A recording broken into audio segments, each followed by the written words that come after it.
So very good. And thank you for having me. I have been on a mission for many, many moons to make sure that agents build businesses and not just be producing agents. It's really, I was thinking about this morning, and I think it's really exciting that there's more and more teams like yourself and agents that are high producers that are understanding what it really means to build businesses instead of just build high performing agents, individuals, or teams. It's not all about the GCI. It's about what are you actually building for a legacy and how are you doing it so that you don't literally lose your life. My mission was always that people say, why do you coach? Why do you consult? Why do you care about other realtors? And I would always say, because I really, truly got tired of watching people die broke in the industry. There's no need for it. And we're just never taught to be business owners. So today we're talking about breaking the solopreneur ceiling, which I love the title. I think one of you or your team members came up with it.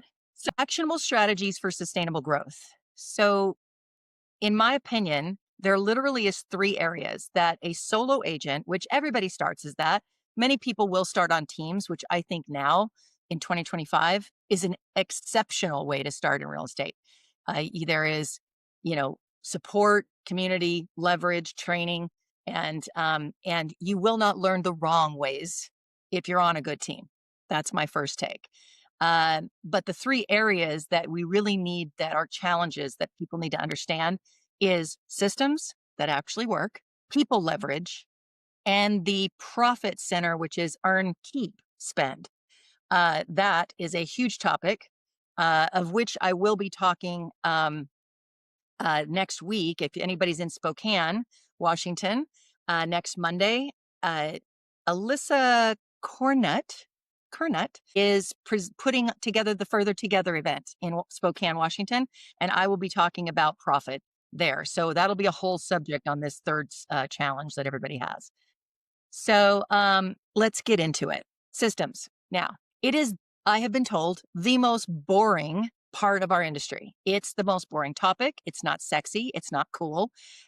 People want to hear about marketing and AI, and they want to hear about social media posts, and they want to hear about all that. But guess what?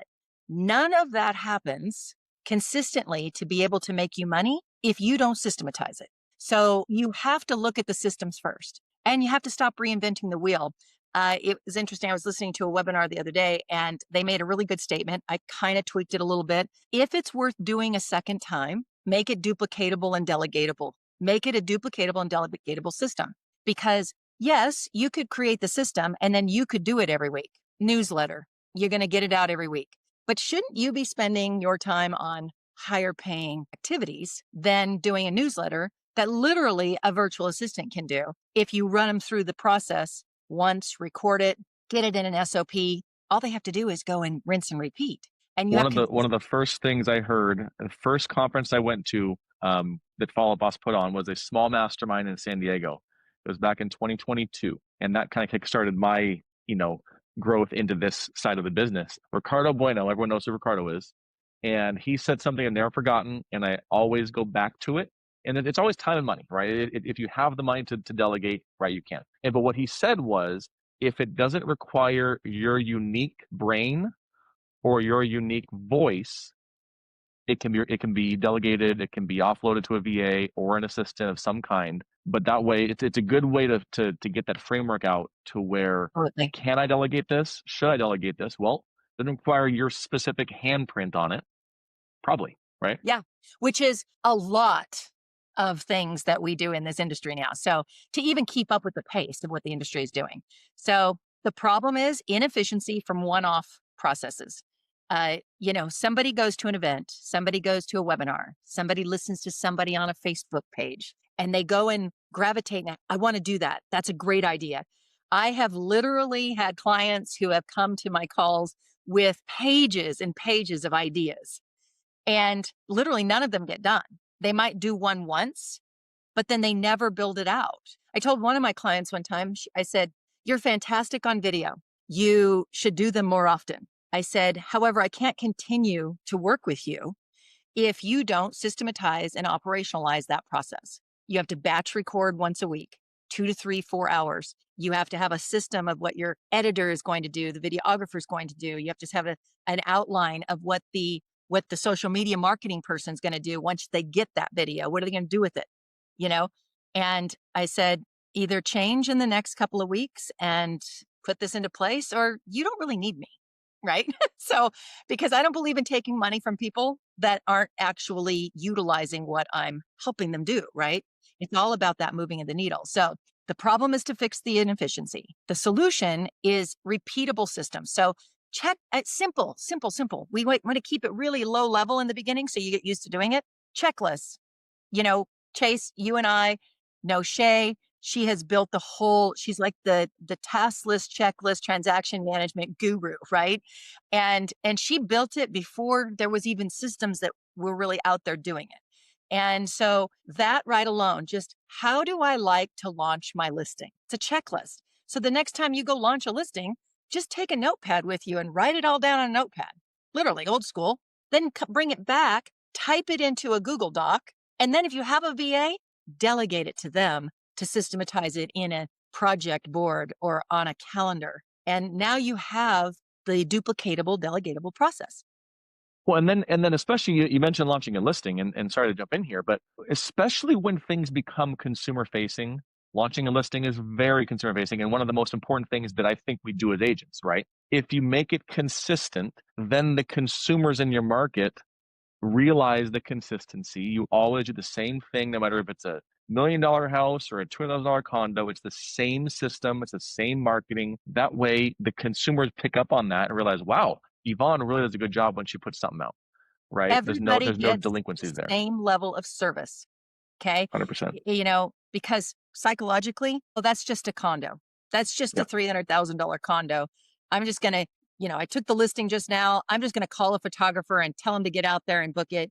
And I'm just going to throw it on the MLS and it's going to sell. And then you get a $1 million listing and it's like you're hovering over those people. You're ordering stagers and you're doing all of these things. It's like, why really does one person deserve more than the other? They don't. And if you start leveling up that customer experience across the board, the business just starts coming to you because the reputation is there. And you also don't give your competitors ways to anything to poke talk holes about. in your business plan, right? Exactly. Mr. Seller, how do you feel about an agent that doesn't quite do the same things on all their listings? How are you sure, Mr. Seller, that who you talked to yesterday is going to give you the A plus version of themselves and not Right. the C minus version? That's Right? exactly right. So the benefits is consistency, time savings, growth enablement. This is going to tie into the next one, which is people leverage, but let's stick with this for a minute. So if we go to how do you do it? Because I get asked this all the time. I get asked result, system, tool. Okay. Reverse engineer what you're trying to do. So if you want a certain result, so example, result, I want email templates created for all key moments of the transaction. Okay. You have a key moment, inspections happen every single time in every single deal. What are you notifying the inspector about? What are you notifying the buyer or the seller about? What are you doing? Right. Those are templated and then they just have to be personalized. That's the result you want. How do you do it? Well, the system.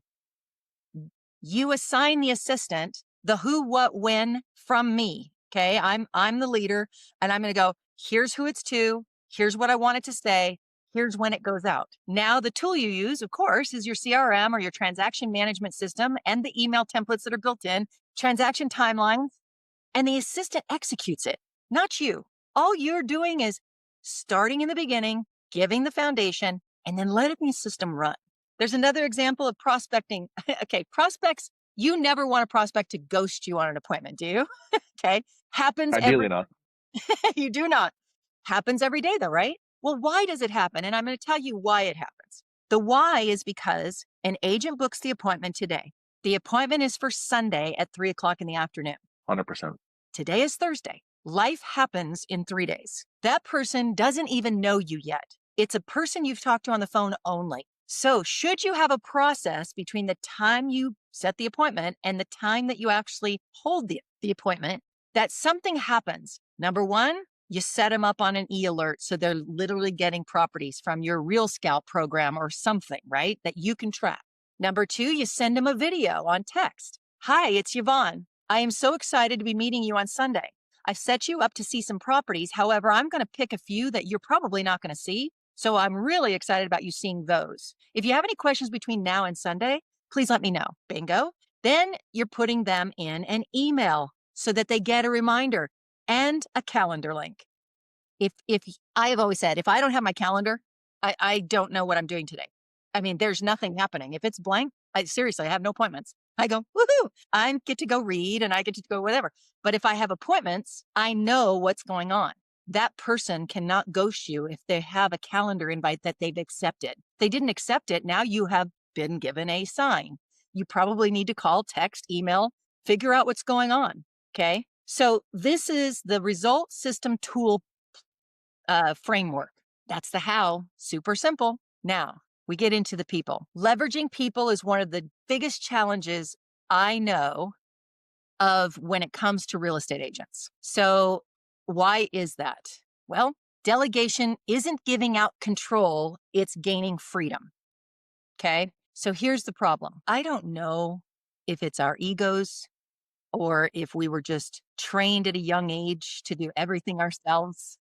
Okay. I think there's a combination of things going on there. A little narcissism. I don't know. Fear of, oh my God, if I give it to somebody else, it's not going to get done right. And then I'm going to take the heat. Okay. So there's a lot of psychological stuff happening there. And I am not a psychotherapist. However, we have to be sometimes in this industry. So you have to delegate. You have to say it's not giving away your control, it's gaining your freedom, and you're creating yourself as a business owner because business owners don't just do everything by themselves. They have to have people. And so the problem is doing it all yourself, ceiling. You're capping your ceiling if you do that. And I don't care what anybody says. If you are a solo agent by yourself right now, doing every single step of the deal, you are working in 2012. Okay. You need to get back into the game here in 2025. The business is too fast. Social media is too crazy. People are getting information from everywhere and they're moving faster than you can. So you have to have help. The solution is leverage other people and their capacity. Now, we talk about the $10, the $100, and the $1,000 positions. You need to know what that means. And I'll talk about that in a minute. Have any of you read the book Genius Zone or anything by anybody who talks about the Genius Zone? Have you done that, Chase? I Um, have not, but I'm going to so now. there's a book I'm gonna tell you, and I have the Audible, but um, Lencioni, he does a really good book on this. And the Genius Zone is making sure that you know what zone you're in and what zone everyone around you that works for you is in.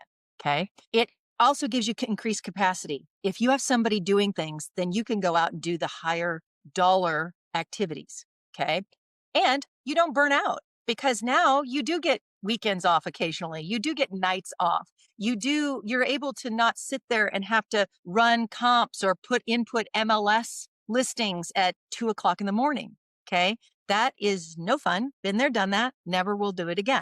Examples are virtual assistants, specialized freelancers, and production partners. And that's a whole higher level place to go there. So Genius Zone, let's talk about it. So it's called Patrick Lencioni. That's it. The 6 types of working genius. So there's 4 zones that Hendricks is the original guy that wrote the Genius Zone book. Zone of incompetence. That means stuff others can do better than you. Okay. And don't think you can do everything great because you can't. You cannot edit a video better than someone who does it every day. And you shouldn't even try. I don't care if you've already downloaded CapCut. Get rid of it. You don't need it. Okay. The zone of competence, stuff you can do just fine, but others can also do. The zone of excellence, stuff you're really good at, often rewarded for. Lead generation, lead follow-up, buyer appointments, showing appointments, negotiations, and price reductions. Should be your zone of excellence if you're an excellent producing realtor. But it doesn't light you up. Okay. So now this one doesn't light you up. If those 5 areas don't light you up, you're probably in the wrong zone and in the wrong business. Maybe you should be the running owner of the team and you should not be in sales. There's a difference. There are a handful of agents who I have coached or been friends with and masterminded with and brainstormed with. And there's only a handful. They got into the business to never sell.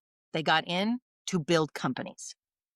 And they don't even care. Their zone of excellence, they're good at it. They can do it, but it doesn't light them up. They like to build other people. So the zone of genius is stuff that only you can do in your unique way. Work that feels effortless, joyful, and meaningful. Myself as an example, I was a pretty good realtor. I sold a lot of houses. Um, However, when I started realizing that it wasn't the sales side of it, it wasn't that negotiation that I just craved, right? I loved teaching people how to do things.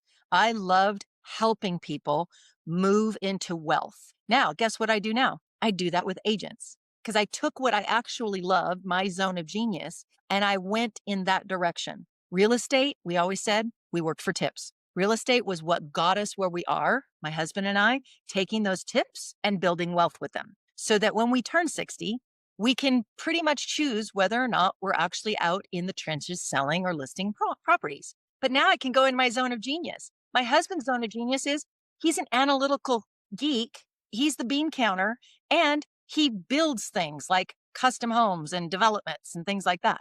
So you got to be in your zone and you have to understand what that is. So you should read about it. Now, once there, you have to have the result zone leverage. Okay. Again, it's the platform, it's the framework. How do we do it? The result is you want more listings. Great. The zone you should be in is you love building relationships and presenting at listing appointments. Remember what I said? I could do it. Didn't love it, but I could do it. Okay. But you love it.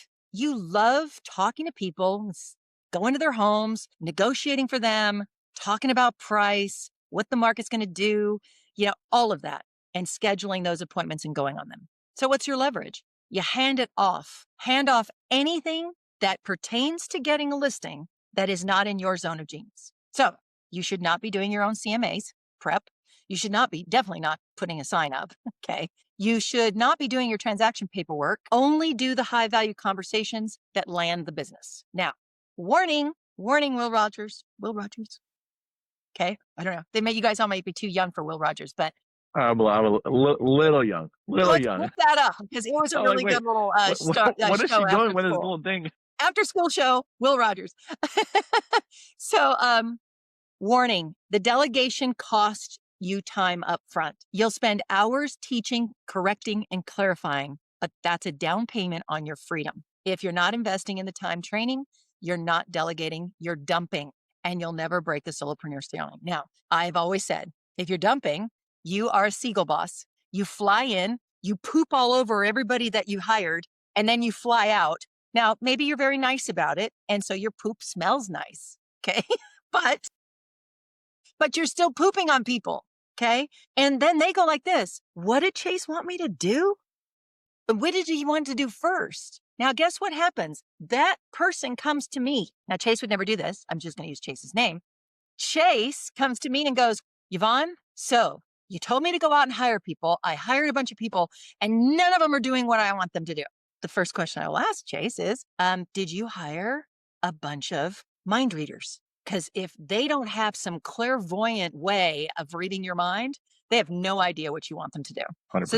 So this week, one of my private clients, they hired an ops manager in the last 2 months that we've been working together. She's great. And we went through the whole hiring process of how to get her. Now they're learning to work together and pulling information of what a top producing agent wants is super hard. So I'm having to help her get empowered to say, stop right there. You gave me 10 things to do yesterday and now another 10 this morning. What would you like to prioritize? So we have them building a Google Doc that's just a brain dump of this team lead, and they're dumping everything into a Google Doc. So if you have the result that you want, you know what the end game looks like, then you have to figure out who's going to be in that zone. What zone do you need to be in? What's the person's zone you need to put in that spot to execute that? And then you have to go with the leverage. So that is a super important area. Next, the money conversation. Earn, keep, spend. Why did I write it this way? I could have just said profit, right? But in reality, this is kind of the result, middle, and end, right? So you're earning, most people spend. and then they keep. Usually there's nothing left in the end is keeping, right? The earn is a bunch, the spend is over that, and there's nothing to keep. If we flip the script and we put keep first, now we're talking about this book, Profit First. Okay. So that's what Mike, and I'll never say his name right, promotes in that book. And it's because he believes you should pay yourself first because you have housing expenses, home expenses. You have a life. You occasionally do want to go on a vacation. You might need a new truck. Okay. So, and Chase is like, yeah, I do. I need a new truck. Always, always. So you have to figure out, what are you keeping? So the money rules. It's not about how much you earn. It's about how much you keep. You always have heard that, but how wisely you spend it is the key. So the problem is confusing making money with understanding money. Realtors just don't get that. Okay. They just go, I make a bunch of GCI. They might as well say, I make a bunch of GCI, because they go, I made X number of dollars, or I had this giant volume that I did this year. Volume is a sexy number, by the way. I always tell luxury agents, if you really want to level up and go big, if you're a luxury agent, then stop playing small and looking at your volume. Go look at your units, because the more units you do, the higher that volume goes. I mean, unless you're just going to up your sales price, which I'm not sure that would be the best idea. So, solution now. Oh, lifestyle expenses. Everybody is still just thinking, oh, I can afford that trip. That 30-day trip takes me out of the office, but however, I'll work from Italy and then I can afford that trip. And then when I get back, I'll just sell a couple of more houses. That doesn't work. So the solution is following. There's no benchmark on that. It's None. always just the one more, right? Just one more, just one more. It's the same thing as when people were buying leads. They'd go, oh, I bought these leads. Okay. And it only cost me $1,000 a month. So $12,000 a year. Well, I can just do one more deal and it'll pay for that. Okay. That's not even knowing the calculations of return on investments. Okay. So you don't want just that 12,000 covered. You're trying to make $144,000 off of those leads, right? So clarity, control, reduce stress, and wealth building. So how do you do it? So let's talk about what they are first. Everybody needs to understand, and I say this, and please don't think I'm trying to be condescending or anything, but there is a confusion around what the money really is, okay? Gross commission is all money in. You close a deal for a $20,000 commission, $20,000 gross. Okay. That is not take home. That is top line revenue. So when somebody says they made $1 million in 2024, fantastic. Well, now show me behind the scenes what your cost of sales were, your expenses were, and how much you actually kept. Most people can't do that.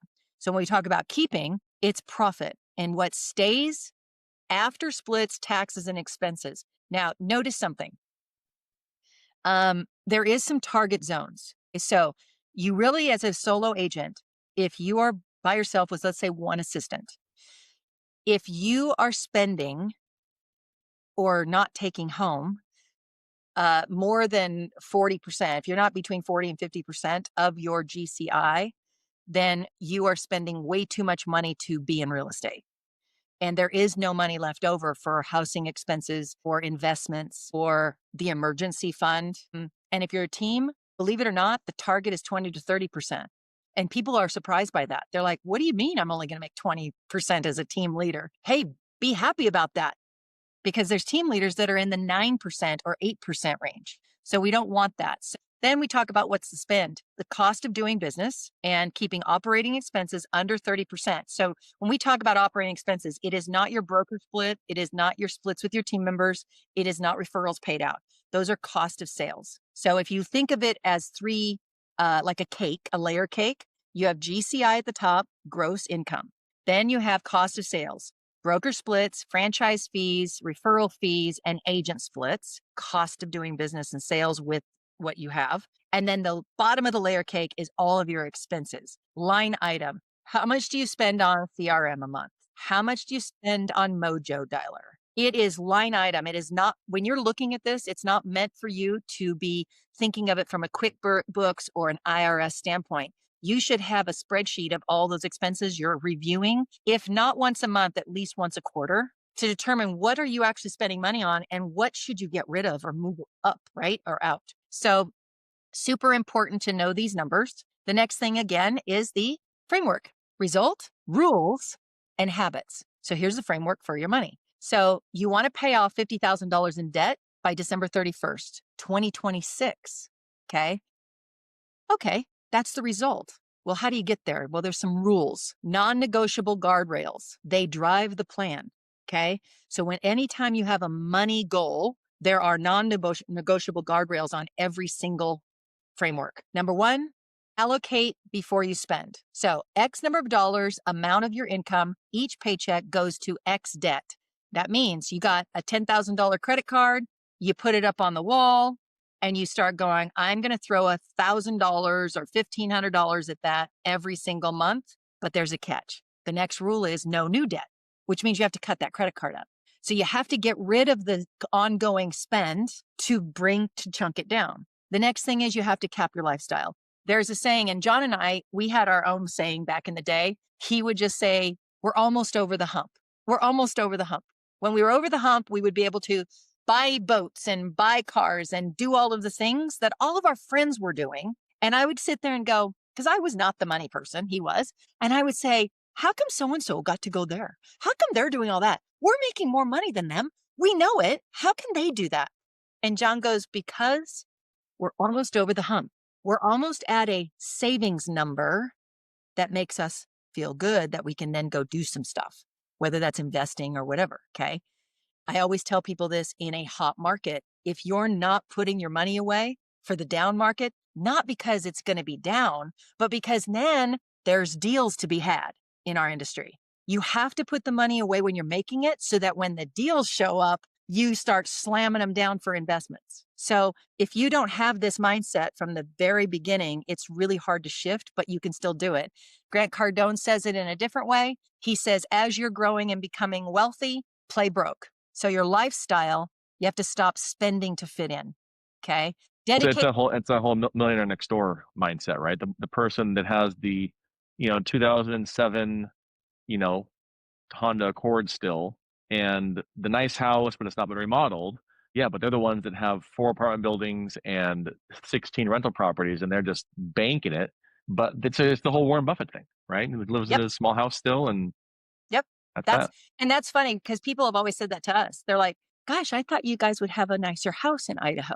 I thought you would Well, have this. thanks. I mean, people actually say that to you. It's very interesting to me. I would never say that to people, right? But they do. Well, I thought you'd drive a nicer car than a Honda Pilot, And it's like, no, we have $100,000 boat in the lake right now. What do you want? What do you want me to tell you? Right? Yeah. So, Yep. so these are the things that we have to get beyond. And the habits that then you create have to be repeatable actions that make the rules stick. So automate your payments. If you can't control them yourself, then automate them. Weekly money dates. Now, John and I always called them money dates. We would do them about once a month to once a quarter, and get a glass of wine, sit down, notepad, pen, paper, laptops, and we would have a money date because I look at money and do formulas different than he does. It's Venus and Mars. So if you have a spouse, you probably should have a money date so that you are on the same page, and don't get mad at each other because somebody goes, I don't understand that. I say that all the time. I don't understand. Where did that money go? Oh, okay. Now I get it. So you have to have the money dates. Track wins visibly. Get it up and in front of you. What's that mean? If you have a board that has a $10,000 credit card debt, put it up there, $1,500. Put the next balance that's due next. See it chunked down so you can visibly view it and feel good about it. The other thing is that you should really reward yourself occasionally. It's like dieting. If you're going to really truly stick on a diet, you have to have cheat days, right? You have to have the ability to go get an ice cream. And as long as you don't make a habit of it. So go take yourself out to dinner, go get a massage, go on a little weekend trip, right? Give yourself something, a reward, because you were able to do X. Just don't go off the wagon. Okay. Extra GCI, extra payments. By the way, if you're doing this, you're spending a lot more time working at what you make a lot of money at. So you have more money to chunk down. And here's the warning on this one. If you don't give every dollar a job, your lifestyle will quietly give it one for you. That job is usually Starbucks, Amazon, or a new truck. There's that truck again. Unplanned money. Don't give me any ideas, man. I've got a nice truck. My wife would kill me Yes. if I if I swapped that out for a newer one. So again, your money needs a job, give it to it so you get to direct it instead of it directing you. Revenue is vanity, profit is sanity. I recommend this book to everybody I talk to. Profit First. It's super basic, it's easy to understand, and it's not hard to execute. The other one that I also recommend is from a guy named Mark Kohler. You've probably heard of him, and that's Financial Freedom, What Wall Street Isn't Telling You. When you get into a higher level and you've got some money now, in real estate, there are so many loopholes that we can utilize in the tax code. Mark goes through all of it because he does not want small business owners, who specifically are realtors, to have to pay taxes for no reason when we can utilize loopholes that big corporate and big billionaire guys are using. So this book gives it all in there. So I highly recommend Love it. that. He does a lot of YouTube videos too. So I recommend following him a little bit for money tips, any Q&A. And I'll just put this up there. This is how you can reach me. And sorry I was late today. This is phenomenal. But it gives such a clear framework because, like you said at the top of the call, I mean, most agents that start on their own, they wear every hat, right? They're the jack of all trades, the master of none, and they get buried. And the first thing that most agents, I think, offload is the TC, right? I mean, my broker in office here, we have an in-house one that kind of everyone can use if they want to. You pay a fee for it, obviously, but it's not like an in-house for me, right? It's a contract TC. That's an easy one, right? And then you start leveraging what you can out. And I mean, the freelancers are great, right? If you don't want the overhead of a VA on a monthly basis, start with a couple well vetted freelancers on Fiverr or, what's the other one? Upwork, stuff like that. You can start to kind of piece together. So I have Careful. a theory on that. If you are in real estate doing at least 10 deals to 12 deals a year, that's one deal a month. Oh, by the way, if you're not doing at least that, you need to up your game or decide if this is going to be your career. Really, truly, the goal should be 2 deals a month closed. But if you're doing at least one in most markets of the country, average sales price, I think nationally is about 422,000. So you're going to be doing okay. You can absolutely afford $1,000, $1,500 a month for a virtual assistant, which is going to give you 30 hours, about 30 hours a week. The key is that what most people do is they don't want to hire that because they're now responsible to giving them work to do and training them how to do it. So again, we're back to you need to kind of pull the trigger and actually do it. So so that alone, if you do that as a solopreneur, you double your business in 1 year. Easy peasy. And by the way, speaking of wins, Will, a buddy here in Southern California, just shared in the chat he's closing 2 deals today. So round of applause there. That's awesome. That's that crossed off your month. You can take the rest of the month off. Kidding. Don't do that. No, go out and get 2 more because you're on a roll. You got that energy back. Take your month off to Italy. Hey, speaking of Italy, several years back, I had a desire. It was 2014. I had a desire to spend 30 days in Italy for my husband and my anniversary and birthdays in September. So I had a plan at the beginning of the year before, and I said, I'm going to front load and fund that whole thing before I leave. And I had me and an assistant, and I literally did all my annual transactions for that year between January and August 31st. We left on September 9th, and we were gone for a month. And when I got back, I came right back in. So you can do it. It's just you have to put your mind to it, and you have to have the framework. Love it. Awesome. Is there no other questions? We can wrap now. But Yvonne, that was phenomenal. I love how you distilled all that down, and the money date thing. I wrote a few things down over here. The money date's a good idea. Puts a different spin on it, right? And but wonderful, Yvonne. Thank you so much for being here. I really appreciate it, and I'm very much looking forward to seeing you in Vegas. And again, one more plug to everyone here. Phil just asked my TC setup. Is it TC assist? Oh, setup like. Will, you talking about like how I run transactions or what staff am I using for them? And if you want to unmute, you can certainly jump in if you'd like. Staff. I have a contract TC. She's in house for our brokerage, right? But I pay per transaction. I don't have a staff member that I'm paying a salary to for that. She's too good at what she does. Never had an issue that led me to need to hire on my own for that. I have a question for that extended question. What platform does she work in for you? Is it the brokerage platform, or do you have a system that you like her to follow? She's as far as systems go, as far as like Yeah, software, like the platform, she's the tech platform she's in Skyslope. Skyslope. Okay. Yeah. So for that's the brokerage required. And that's what the Skyslope and Dot Loop are the two big ones, right? I'm sure there are other ones, but And yeah, Brokerment. that's Yeah, what Brokerment's the other one. and Yeah. Brokerment. That's right. Yep. So, but yeah, no issues there. Love it. Awesome. All right. I think we're good. Thank you again so much. If you can be in anyone else on the call or watching the recording, November 6th in Vegas, it is the day after the Zillow Unlock event. So go for both. It's one extra day. Vegas is cheap once you're there, or cheap to get there. Stay out of the casinos if you don't want, you can't afford to be in there. But other than that, I'm really looking forward to seeing you again. And again, thank you for your time today and what you shared. Thank you.